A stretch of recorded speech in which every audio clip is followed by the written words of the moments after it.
I don't know about you, but right now I would very much like to know what's going to happen in the future of politics. Now, this feeling may be especially common today, but it has a long history. Once, people had to visit the Oracle of Delphi for answers. More recently, our political oracles were statisticians like Nate Silver. But today, more and more, we just turn to anonymous gamblers on the internet. Welcome to the age of prediction markets. So for those of you unfamiliar, the basic idea is actually very simple. Like sports betting, you're going to log into an app to wager money on the listed odds of some event happening.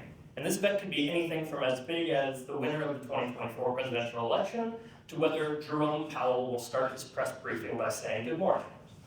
But in some ways, it's more like the stock market, because what you're actually doing is trading shares of potential future events.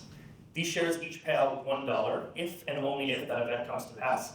But until then, you can buy and sell them for between 1 and 99 cents, with each cent corresponding to a 1% chance of that event occurring. But let me back up for a second, because if it makes you uncomfortable that people are betting on democracy like it's a sport, or trading it like a financial asset, you are not alone. In fact, this was illegal in the United States for a very long time. But then last year, just 1 month before the US elections, tech platforms were given permission to operate betting markets on those elections.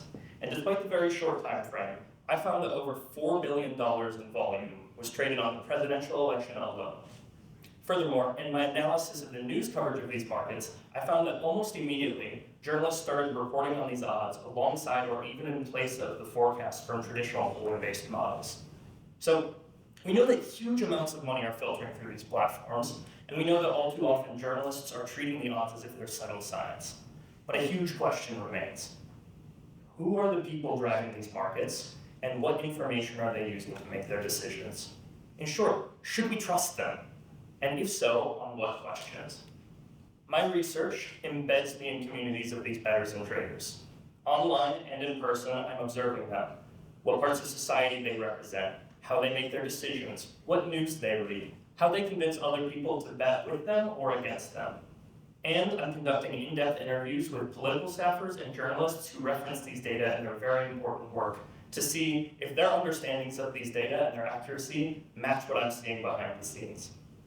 As we increasingly turn to the prediction markets to understand our political future, I ask what this does to our democracy and whether we really want our understanding of the likeliest future to be determined by whoever puts up the most money. Thank you.